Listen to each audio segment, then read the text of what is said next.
We're tested every day in 1,000 little ways, in the ordinary things. And if we are proactive in those things, it gradually develops extraordinary capability in handling major setbacks or disappointments.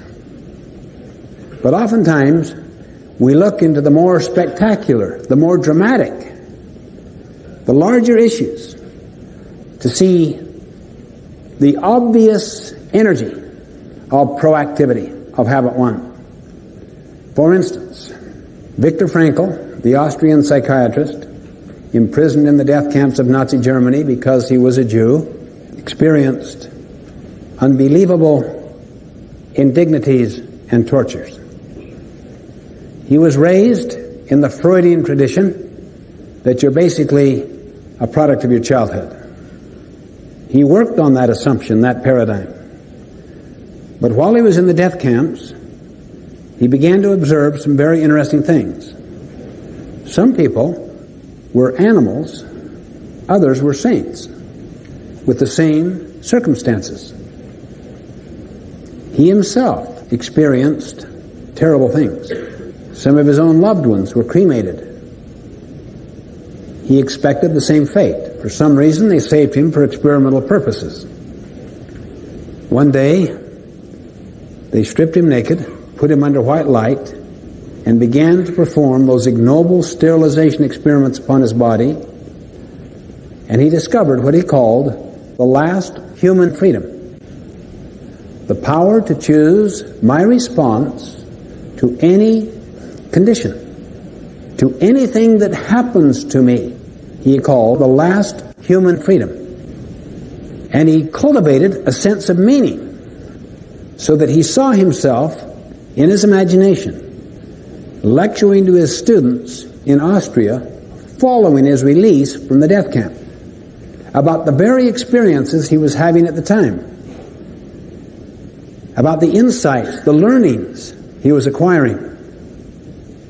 And he came to postulate that the highest value at all is the power to choose your attitude in situations over which you have no control. That was the last human freedom.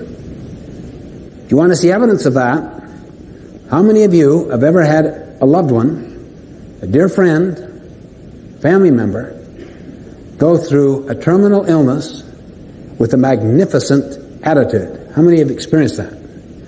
Now look at the hands, look at the number.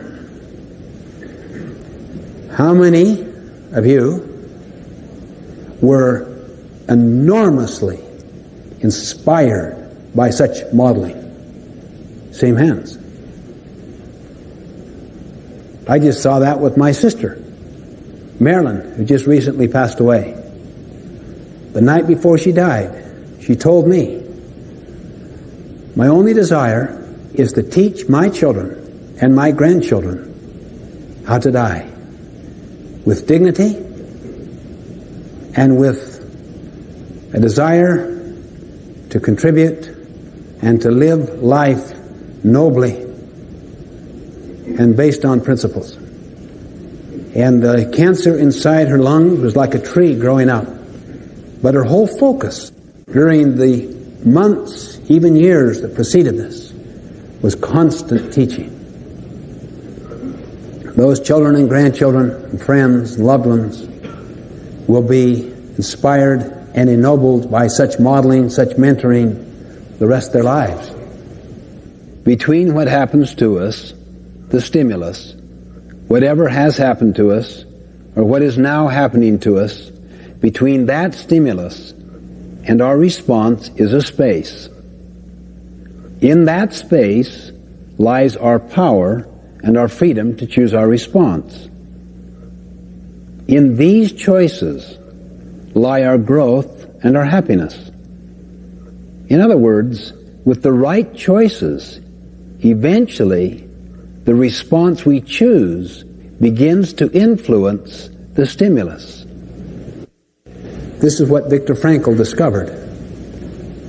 And through exercising his memory, that is his self-awareness, and his imagination, and his conscience, by asking questions such as, what is this situation asking of me instead of what do I ask of it?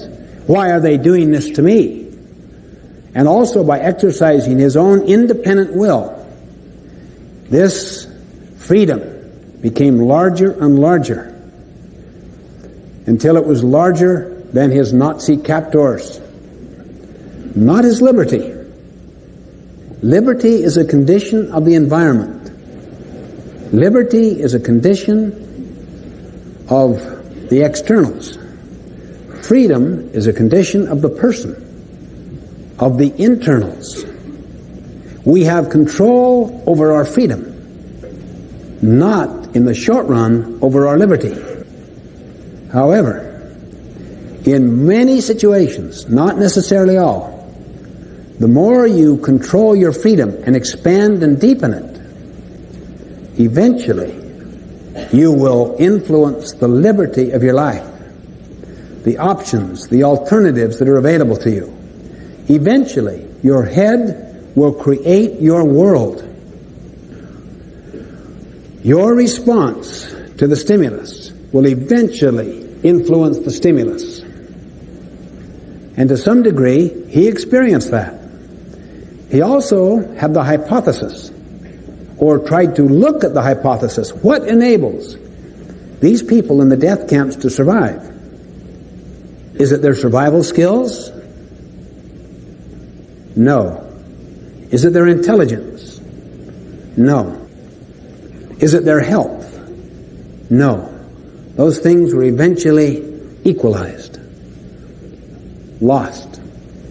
Helped a little initially, but eventually they were gone. Is it their family structure? No.